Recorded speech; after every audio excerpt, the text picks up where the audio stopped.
ራሳቸው መውሊድን አክብረውታል። ነብዩ መሐመድ አለይሂ ሰላም ኸሚስና ሰኞን ይጾማሉ።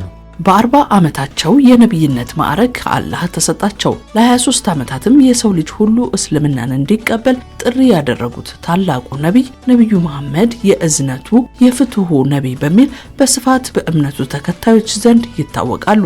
የእሳቸው ነብይ ሆኖ መላክ የሰው ልጅ ለፈጠረው ነገር ይገዛ የነበረውን የቀየረ ነው። የእሳቸው መወለድ በአማኙ ዘንድ በየዓመቱ ይከበራል።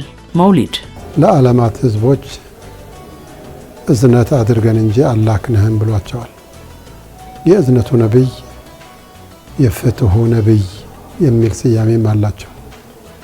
ይህ ነብይ የሰው ልጆችን ማህበራዊ፣ ኢኮኖሚያዊ፣ ፖለቲካዊና ህይወትን የሚያቅፍ ማንኛውም ነገሮችን ያካተተ አስተምሮትን አስጨብጦ አላህ ያላካቸው የአላህ መልእክተኛ ናቸው።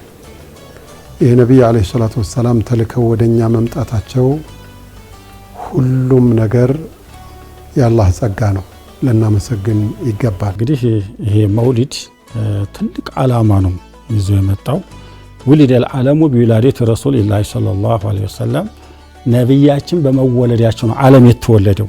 ያላህ አንድነቱ የታወቀው ሰው የፈለገውን የሚያመልክ ነበር። ድንጋዩን፣ ዛፉን፣ ጅኑን፣ ባህር የሚያመልካሉ፣ ዛፍ የሚያመልካሉ፣ ላም የሚያመልካሉ፣ ብዙ ነገር አለ እና ይህ ህዝብ ፈጣሪ ያለ ብሎ ያመነበት በነብዩ መሐመድ አለይሂ ሰላም መወለድ ነው። ታላቁ ነብይ የተወለዱበት የ1501ኛው የመውሊድ በዓልም በሀገራችን በታላቅ ድምቀት እየተከበረ ነው። ምስጉኑ በሚል የሚታወቁት እኚህ ነብይ ከሚጠቀስላቸው መሰረታዊ መልእክቶችና አስተምህሮቶች መካከል ስለ ሰላም ያስተምሩ የነበረው አንዱ ነው።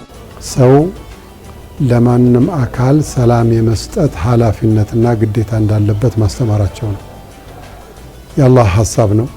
اللهم سلام نو اللهم أنت السلام ومنك السلام تباركت يا ذا الجلال والإكرام إلال يتا أنت سلامنا سلام من يمتعو كانتو نو نبيوم يسلام هيمانوت ناتشو يمسلم هيمانوت سموم إسلام نو تريوم سلام نو نبيوم يسلام نبي ناتشو اللهم يسلام بالبيت نو ይህንን ሰላም ለሁሉም አካል የማድረስ ግዴታ እንዳለብን አስተምረውናል። ለሰውም፣ ለአጋንንቱም፣ ለሙስሊሙም፣ ሙስሊም ላልሆነውም፣ ለባዕድም፣ ለዘመድም፣ ለእንስሳም፣ ለእጽዋትም፣ ለሀገርም፣ ለትንሹም ለትልቁም ኃላፊነት ሰላም የመስጠት ኃላፊነት እንዳለብን ነብያችን አለይሂ ሰላቱ ወሰላም አስተምረውናል። በእስልምና እምነት ከነብዩ መሐመድ አስተምህሮቶች ውስጥ የጎረቤት መብት ከፍተኛውን ቦታ ይይዛል። ጎረቤቱ ሙስሊም ቢሆንም ባይሆንም መልካም ማዋል፣ ማክበርና በጎ ማድረግ ግዴታ እንዳለበት ያነሳል። እንዲሁም ነብዩ አዛኝነታቸው ከሰው ልጅ ጀምሮ ተፈጥሮን ያካተተ ነበር። እሱን ሃይማኖት ተከታይ ለሆኑትም ላልሆኑትም ለእንስሳም ለዛፍም ለድንጋዩም እዝነት ነበራቸው። ወማ አርሰልናከ ኢላ ረሕመተን ሊልዓለሚን እኛኩ አላክንህም ለዓለማት እዝነት እንጂ ብሎ አላህ የመሰከረላቸው ናቸው።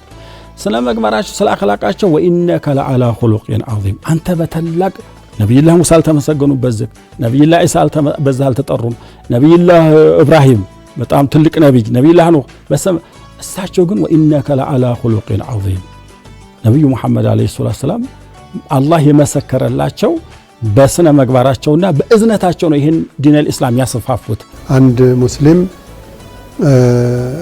ትክክለኛ ሙስሊም ነው የሚባለው ጎረቤቱ አደጋ አያደርስብኝም ብሎ እስከሚያምነው ድረስ ነው ይላሉ። እና አማን ሰላም ጎረቤትም ጋር ያለው እንደዚሁ ጥሩ ነው። ጎረቤት እንግዲህ ከጎረቤት ጋር ስትኖር ጎረቤት የሆነው ሙስሊምም ሙስሊም ያልሆነም ገንዘብ ያለውም ገንዘብ የሌለውም ያንተ ጎሳ የሆነም ካንተ ጎሳ ውጭ የሆነም ጎረቤት ሊኖር ይችላል። ከዛ ጎረቤት ጋር ያለ ግንኙነት የመተባበር የመረዳዳት አንተ ትብስ አንቺ ትብሽ የመባባል ስሜቶችን ማዳበር ይተበቅብናል አለብን። የኚህ ታላቅ ነብይ የመውሊድ በዓል ሲከበር የተጣላ ይታረቃል፣ የተቸገረ ይረዳል። የእሳቸው አስተምህሮትም ለትውልድ እንዲተላለፍ በርካታ ከዲኑ ውጭ የተሰሩ ስራዎች እንዲታረሙ ጭምር እድል ይሰጣል። አንደኛ ማብላት አለበት፣ ሁለተኛ የነብዩ መሐባ መገለጫ ነው። እንደገና የህይወት ታሪካቸው የሚነበብበት ነው። ጀርነታቸው፣ ጀግንነታቸው፣ አዛኝነታቸው፣ አድልነታቸው ሁሉ ነገር እንትን የሚልበት ነው። ሶስተኛ ደግሞ የተጣላ የሚታረቅበት ነው። ድሮ መውሊድ ላይ የሸፈተው ይመጣና ተወብቻለሁ ይባላል።